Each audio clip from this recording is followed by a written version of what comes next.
I think Hello draw everyone, agreed welcome here back to my makes sense, YouTube channel but Chess don't Win. you think Today that I am if showing he the had actually played knight speed takes chess h3, game black Hikaru really pushes Nakamura that, versus right? Magnus Black Carlsen absolutely in pushes the that. There was final an match. intermezzo where Black's knight on f2 could have captured the This h3 pawn game with is check. second. It would have been Yeah. a Let's see 3-on-1. I that think who Hikaru sees it. between. He's shaking his head. Why is he shaking his head? I think he realizes there was a little mutual blunder there at Yep. the end of the game. But the fact remains, a draw in this. There is a period of adjustment where you have to settle the butterflies in your stomach. And I think they did a great job of doing that overall. I think we're going to see Hikaru playing a little bit faster in subsequent games. Although, as I say that, he is taking his time in this second game. Also, a Rui Lopez. This one a little bit different, but largely a similar structure.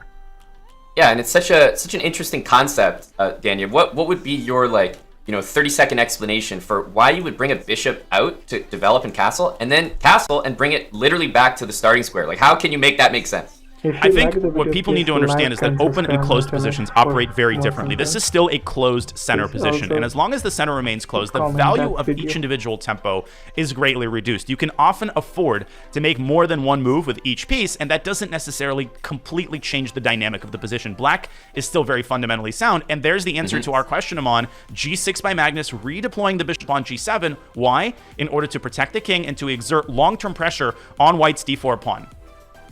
And Naka's with the black pieces here, unless I have it backwards, just confirming. Nope, he does have black.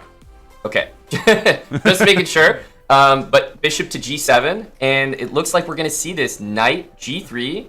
Maybe just a slow-moving game. You know what's interesting is this is the same structure as a King's Indian, but it's vastly different in the sense that Rook E8. You're not playing f5 and going for that, f4, g5, g4. I don't think we'll see any of that, so it's going to be much more central play. And another big question, how is White going to resolve the tension in the center? If so, there are two ways to do it. White could play d5, and then the game does take on a more King's Indian flavor, and we actually might potentially see Black dropping the knight away from f6 and trying to push the f-pawn, although I agree, I think it's very unlikely. But I think the likelier scenario is for White to take on e5 and open that center up, and then try to massage those squares in the center. Get the knight not to g3, but maybe to e3 and eventually to d5. Magnus, though, he keeps the tension, gets it to g3. How is he going to continue? Are we going to see those kg-a4, bishop d2 moves? Just trying to keep the tension, exert as much pressure as possible.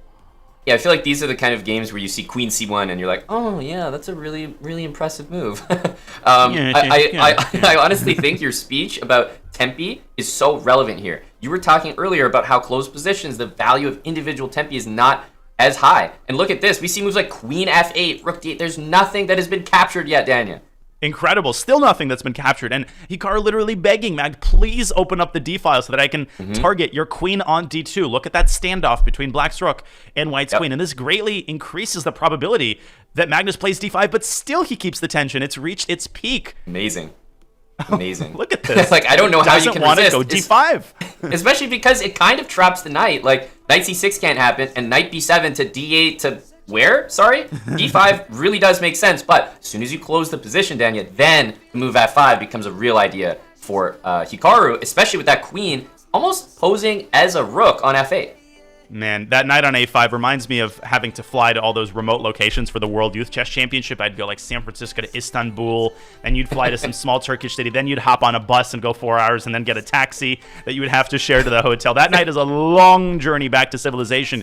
But look at Magnus, keeps the tension, shifts his queen from d2 to e2. Why? I think he's eyeing that a6 square actually, because Hikaru has shuttled all of his pieces to the center and the king side, and finally we get a release, a partial, I should say, release of the tension as Hikaru trades once, drops his knight back to c6, and where's that knight going from c6? That's been a key narrative, Amon. If you go to b4, after bishop b1, White will be threatening a3, and the knight is finally trapped on b4. Truly. Yeah, for the first time, we finally see the move d5 committed, but a little bit different now. Knight e5 played, and we might see, I was about to say, we might see actually knight d2 with the idea of f4, but he actually takes right away. Okay, and rook takes c5 will likely be met with f2, f4, although you don't want to play f4 without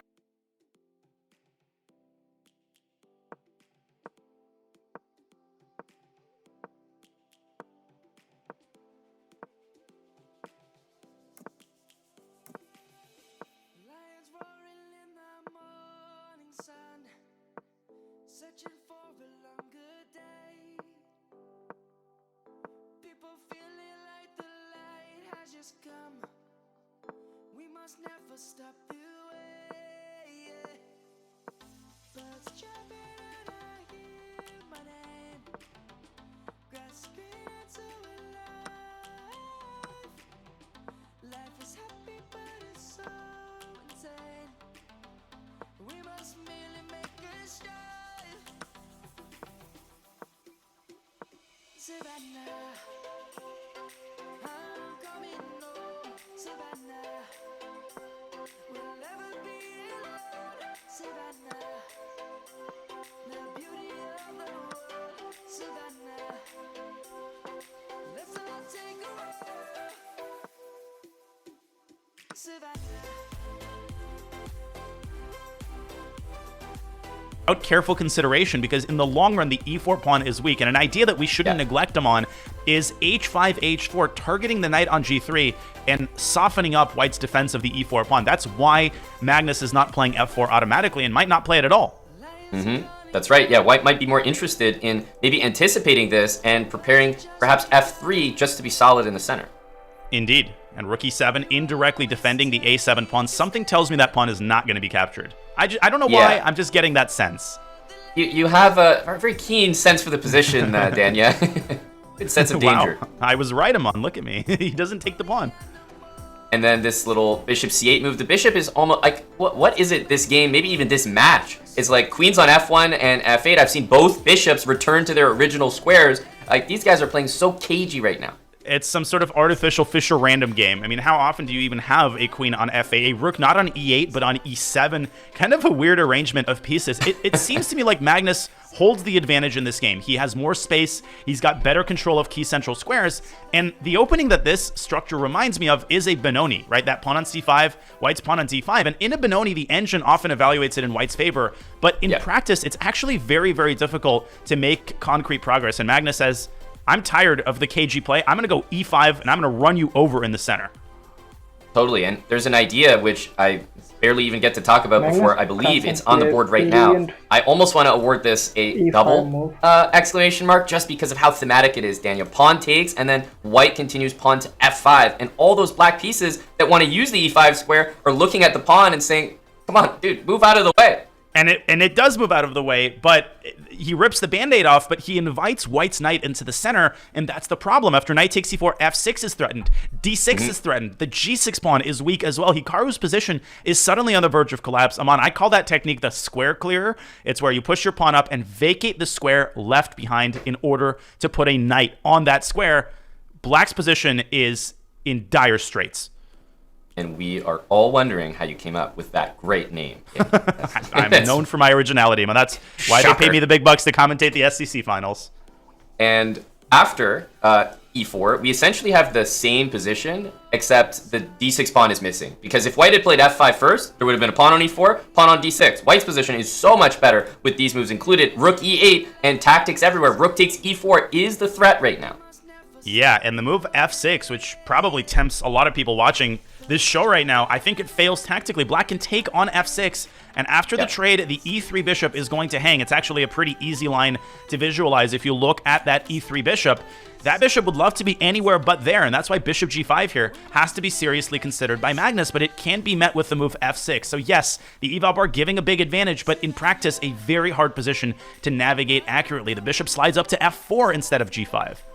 Yeah, and you know, the double question mark is showing up there, Daniel, but it's almost a double question mark because you could have done better, not because bishop f4 itself was so bad. Oh, blunder, rook e7! Oh, Hikaru forgot. My goodness. Hikaru forgot that rook takes e8 is going to pin the queen. He drops a minor piece. Yeah, at first I was like, wait a minute, bishop a6, is he forgetting there's a queen on f1? But then it was a step further than that. He knew the queen was there, but Magnus, rook takes e7, and rook takes e8. He is going to pull away with a victory here, especially with 10 seconds left on the clock for Hikaru after this blunder.